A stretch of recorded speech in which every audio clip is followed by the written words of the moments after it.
कभी आपने सोचा है कि एक लड़की ने दिन रात मेहनत करके अपने लिए एक एमबीबीएस की सीट ली, फिर उसमें 5.5 साल पढ़ाई करके नीट पीजी की सीट हासिल की और एक दिन उसके रात में ही उसके साथ रेप होता है और उसका मर्डर किया जाता है।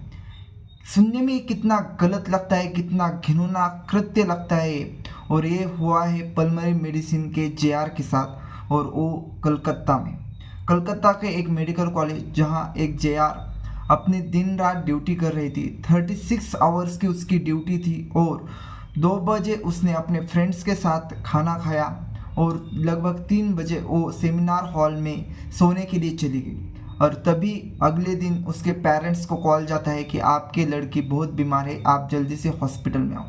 और तब उनको पता चलता है कि उनके बेटी का रेप हुआ है और उसके बाद उसका मर्डर किया है। 5.5 साल एमबीबीएस के और 2 साल नीट पीजी के, पूरे 7-8 साल अपने मन में एक ख्वाहिश लिए घर वालों का सपना पूरा करने की कोशिश करती हुई एक लड़की, उसके साथ ऐसा हो जाता है। कहीं ऐसे वैसे जगह पे ना हो के उसके ही अपने हॉस्पिटल में उसके साथ ऐसा हुआ है। और वहाँ के जो लोग हैं, जो भी अथॉरिटी है हॉस्पिटल संभालने वाली, वो ये कहकर एक केस दबाना चाहते हैं कि ये एक सुसाइडल केस है। ये सिंपल सी बात है, बच्चों को भी समझ में आएगा कि उसके जो आइज से ब्लड आ रहा था, उसके नोज से ब्लड आ रहा था, उसके माउथ से ब्लड आ रहा था, उसके बॉडी पे लेग्स पे एब्रेशन पाए गए, और ये सुसाइडल कैसे हो सकता है। ये सिंपल सी बात बच्चों को भी समझ में आती है। अब कुछ नादान लोग जिनको मेडिकल फील्ड के बारे में कुछ भी नहीं पता, उनके मैंने कुछ कमेंट पढ़े तो वो ये बोल रहे थे कि उसने नाइट ड्यूटी की ही क्यों।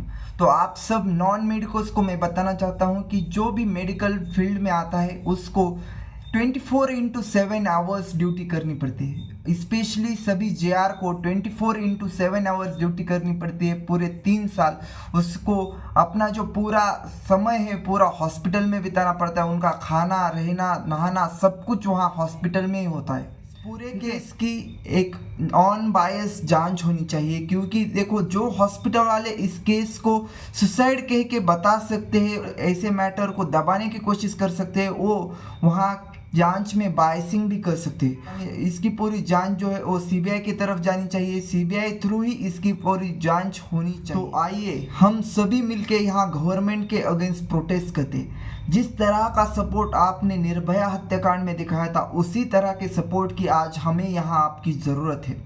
इस प्रोटेस्ट में हमको गवर्नमेंट से 3 चीज़ों की डिमांड करनी है। फर्स्ट, एक तो डॉक्टर्स की सिक्योरिटी बढ़ानी है। सेकंड, जो भी डॉक्टर्स के अगेंस्ट वायलेंस करेगा उसको स्ट्रिक्ट पनिशमेंट होनी चाहिए।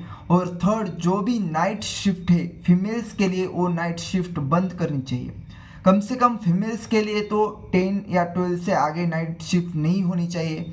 और फोर्थ, एक और चीज़ है कि ये जो हेक्टिक शेड्यूल है डॉक्टर्स का कि 48 आवर्स की ड्यूटी, 50 आवर्स की ड्यूटी, उसको बंद करना चाहिए। डॉक्टर्स की ड्यूटी भी as a corporate type 9 to 5 ऐसी होनी चाहिए।